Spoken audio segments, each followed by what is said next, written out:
संस्कृत कालांश को स्वागतम। पिला माने आज आम सत्यम विषयटीर प्रश्नोत्तर गुड़िक करनेबा। एक नंबर जानिच तुम मैंने 5 मार्किया क्वेश्चन आसो तेणु 5-6 धाड़ी मध्य लिखा उत्तर हेब। एक नंबर अस्माकं शास्त्रे किंग वर्तते। अस्माकं अर्थात आंभ मानकर बा आम शास्त्र रे कौन अच्छी। आम भारतीय शास्त्र गुड़िक जनसमाजर कल्याण पाई अनेक कथा उल्लेख रही। सेगुड़िक सत कहवा उपरे अधिक गुरुत्व दि जाइछि। पुणी सत कथाटारू अधिक गुरुत्व आरोप करा जाइछि हितकर कार्य उपरे। वास्तविक जो सत्य द्वारा समाजर मंगल हुए ताहा ही प्रकृत सत्य अटे।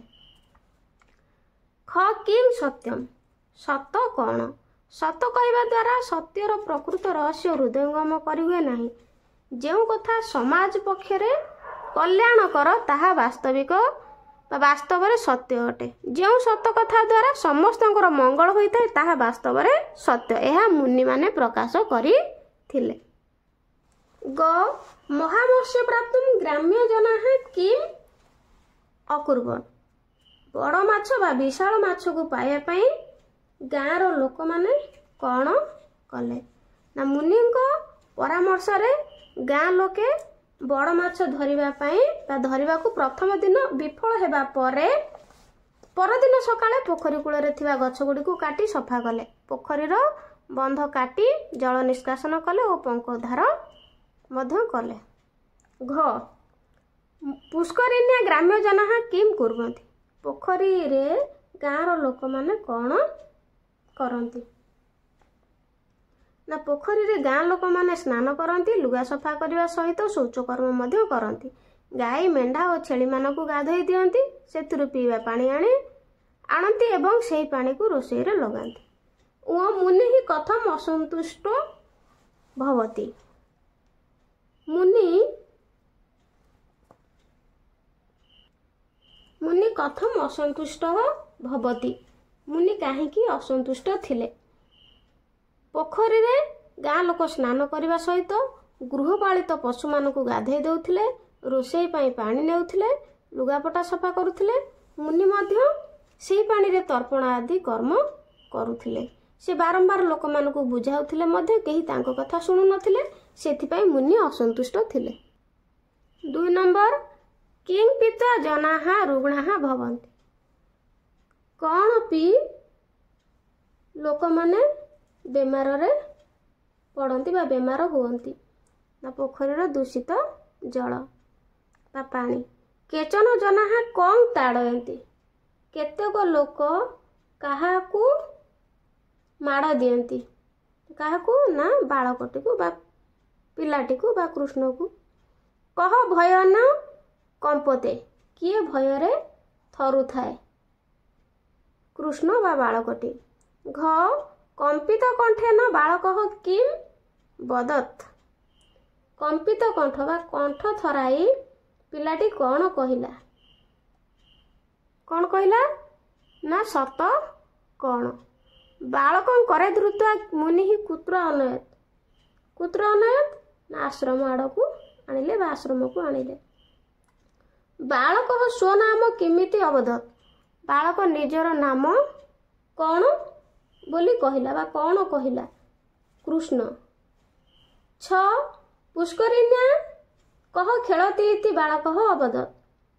पुष्करिणी रे बा पोखरी रे किए खेलुची बोली पिलाटी कहिला। किए खेलुची ना विशाल माछटी खेलुची बोली पिलाटी कहिला। कं साक्षी रूपेण स्वीकृत्य ग्राम्य जना मत्स्यान्वेषण अकुर्बन। काहांकु साक्षी रूप से स्वीकार करी गाँर लोक माने माछ खोजबार लगी पड़िले। मुनि को साक्षी रखी।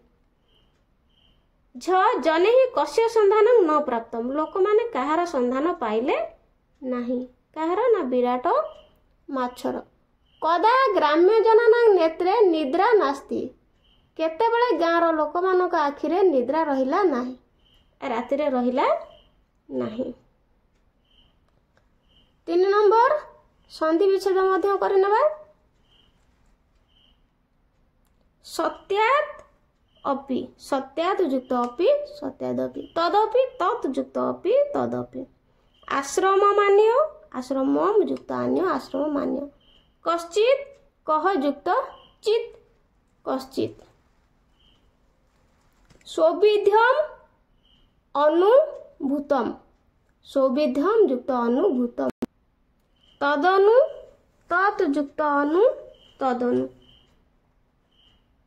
वृष्टि भवत् वृष्टि ही युक्त अभवत् वृष्टिर्भवत् प्रातरागम्य प्रातः युक्त आगम्य प्रातरागम्य भवान अपि भवान युक्त अपि भवान अपि धीरम वदत् धीरम युक्त अवदत् धीरम वदत्। 4 नंबर करनेबा संधि कुरुत संधि करिव किम युक्त चित किंचित शनेहे युक्त उपविशति शनेर उपविशति परिहि युक्त करोति परिष्करोति तस्मात् युक्त अपि तस्मादपि जलम युक्त अन्य जलमान्य सह युक्त अपि सो अपि बारम युक्त अपि बारमपि वृष्टि ही युक्त आगम्य बहि युक्त आगम्य बहि ही युक्त आगत्य बहिरागत्य किम युक्त अभवत् किम भवत् सदा युक्त एव सदैव। तापर 5 नंबर करनेबा रेखांकित पदान विभक्ति नाम लिखत रेखांकित होइतिबा पद गुड़िकर विभक्तिर नाम आमे लेखिबा पुलमजा तस्याः मुखं पश्यति तस्या षष्ठी विभक्ति पितामही पूर्ववत उपविशति पितामही प्रथमा विभक्ति ग्रामस्य जनाः स्नानं कुर्वन्ति ग्रामस्य एटी षष्ठी विभक्ति स जनान अनुनयति द्वितीय विभक्ति जनान तेणु एटा हम द्वितीय विभक्ति कथम इमे बारणिया प्रथमा विभक्ति। 6 नंबर रेखांकित पदान विभक्ति कारण लिखत विभक्ति कारण लिखा हेबो जनाः बालकं ताडयन्ति बालकं कर्मणि द्वितीया बालकः भयेन कंपते भय हेतु तेणु हेतु तृतीया सद्य अस्मान स अद्य अस्मान प्रतारितवान अस्मान अर्थात कर्मणि द्वितीया मया सह आगच्छ मया सह तेणु सहार्थी तृतीया पुष्करिणी विलोक्य किमपि कथय पुष्करिणी कर्मणि द्वितीया।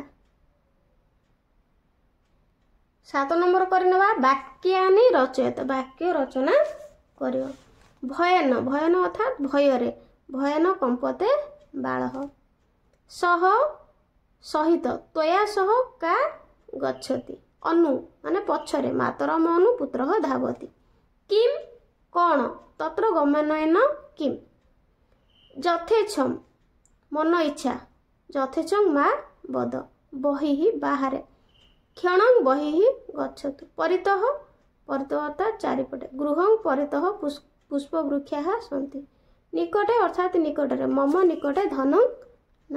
8 नंबर करनेबा शुद्धम उत्तरम निरूपयत शुद्ध उत्तर ठीक उत्तर निरूपण करिबा।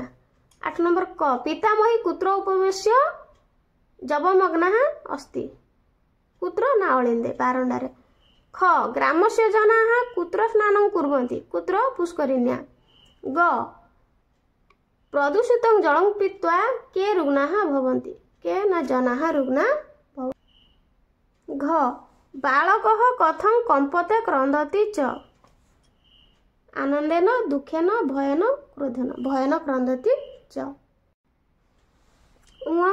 एकदा मुनिः कं दृष्ट्वा आकारितवान् कं काहाकु ना कृष्ण को शून्य स्थान पूरयत कोष्ठकात अर्थात कोठरी मध्यरु शब्दनी शून्य स्थान पूरण करिया डैश महामत्स्य मिलिष्यति ततः महामत्स्य मिलिष्यति बोली मुनि कहिथिले ग्राम्य जनानां नेत्रे डैश नास्ति डैश अर्थात निद्रा नास्ति किं तव डैश नाम अयमेव समुचितः समय केन प्रकारेण मिथ्या कथयसि।